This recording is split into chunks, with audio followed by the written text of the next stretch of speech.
हरि ओम.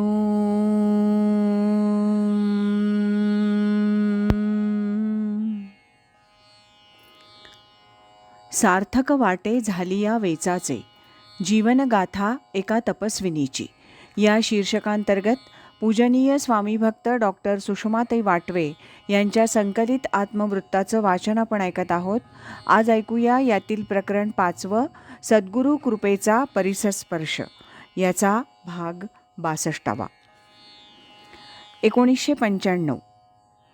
माझ्या वयाला 67 वर्ष झाली होती. 1995 साल होतं. स्वामीजी 1991 पासून आजारी होते. मी जास्त वेळ ध्यान मंदिरातच दिवसा रात्री राहत असे, पण अलीकडे काही दिवस मी दुपारी, संध्याकाळी, रात्री देखील घरी राहू लागले. सकाळी 8 ते 10:30 या वेळात स्वामीजी सरलाताईंकडे नेहमीची कामं म्हणजे स्वयंपाक, भोजन आवरून 1 ते 1:30 पर्यंत ध्यान मंदिरात राहून मी घरी जात असे. एकदा रात्री मी घरीच एकटी झोपले असता काय झालं कुणास ठाऊक, मला रात्रभर झोप आली नाही. दुसऱ्या दिवशी सहज बोलताना स्वामीजींना ही गोष्ट सांगितली. त्याबरोबर ते म्हणाले, म्हणूनच सांगतो, रात्री इथं ध्यान मंदिरात झोपत जा, तिकडे नको. इथं तुम्हाला काय अडचण आहे? मी जरा घुटमळले. तेव्हा पुन्हा म्हणाले, इथं तुम्हाला काय सोय हवी ती करून घ्या. सारखी उठबस करायला त्रास होतो तर इथं एक दिवाण घेऊन या आणि या कपाटामागे ठेवा. इथं वारा येत नसेल तर छोटा पंखा घेऊन या. एक छोटा TV घेऊन या. आत्ताच्या आत्ता सगळं घेऊन या. आम्ही लगेच जाऊन तयार दिवाण आणला. तो 5 फूट बाय 2.25 फूट. यावर झोपलं तर थोडे पाय बाहेर येत, पण स्वामीजींनी निक्षून सांगितल्यामुळे आता तसं करणं आवश्यक होतं. या खिडकीच्या तिथं सगळी बटणं लावून घ्या. मी केली तशी व्यवस्था करा, म्हणजे अंथरुणावर पडून सर्व करता आलं पाहिजे.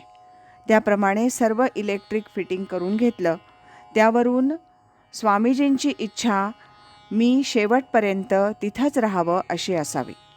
पुढे त्यांनी तसं बोलूनही दाखवलं. ते म्हणत, शेवटपर्यंत इथं आमच्यातच राहायचं.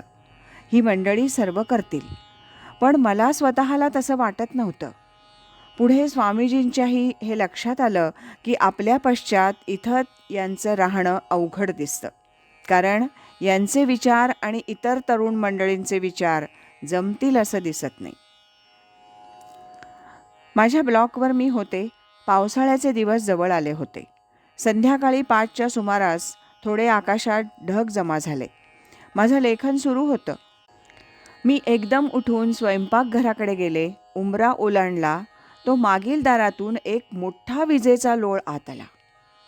बर्फाची मोठी लादी असावी अशा आकाराचा पिवळसर तांबडा प्रकाश माझ्यापासून 5-6 फुटावर जोरात आला. मी एकदम जागीच थबकले. क्षणभर तो तिथंच थांबला आणि जसा आला तसाच माघारी गेला. काय होतंय हे कळे तो वीज कडाडल्याचा प्रचंड मोठा आवाज झाला. मी मागे वळून ब्लॉकच्या बाहेर आले. तिथं शेजारच्या एक भगिनी उभ्या होत्या.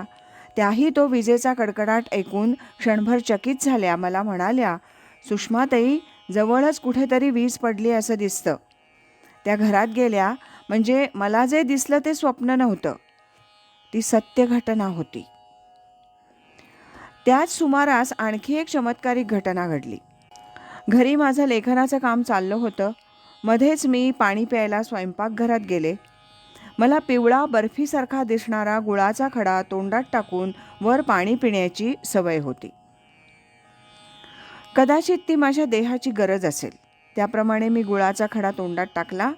पण काय झालं कुणास ठाऊक, तो घशाला श्वासनलिकेपाशी चिकटला आणि मला श्वास घेणं कठीण झालं. काही क्षणच गेले, पण जीव गुदमरला. काहींना हे वाचून हसू येईल. एवढ्या वयाच्या व्यक्तीला हे असं कसं झालं? आपल्याकडे नेहमी सांगतात शांतपणे बसून खावं प्यावं, पण आपण त्याकडे दुर्लक्ष करतो. क्षणभर मला काही सुचेना. परमेश्वर कृपेनं लवकरच गुळाचा चिकटपणा दूर होऊन मला श्वास घेता येऊ लागला. सर्व ठीक झालं. लागोपाठ घडलेले हे दोन्ही प्रसंग मी स्वामीजींना सांगितले आणि म्हटलं, मला वाटतं मृत्यू माझ्या अगदी जवळ येऊन मागे परतत आहे. त्यावर स्वामीजी म्हणाले, त्याचं कारण तुझ्या हातून अजून काही कार्य व्हायचं आहे. म्हणजे जेवढं कार्य परमेश्वराला या देहाकडून करून घ्यायचं आहे तेवढं झालं की देह केव्हाही पडेल. सरता संचिताचा शेष, नाही क्षणाचा अवकाश. दररोज वर्तमानपत्रात येणाऱ्या बातम्या आपण वाचतो, अनेकांच्या आकस्मिक मृत्यूच्या घटना ऐकतो, तरी आपण सावध होत नाही याचं आश्चर्य वाटतं. समर्थ म्हणतात, मरणाचे स्मरण असावे, हरिभक्तीस सादर व्हावे, येची क्षणी मरोनी जासी, तरी रघुनाथी अंतरलासी. मरण ही प्रकृती असून जीवन ही विकृती आहे हे सर्व वाचतो, पण सावधपणाने तशी कृती होत नाही हे खरं. आज इथेच थांबूया. यानंतरचा 63वा भाग आपण उद्या ऐकूया. अखंड करी सोहम ध्यान, कृतार्थ जीवन होय त्याचे. हरि ओम तत्सत.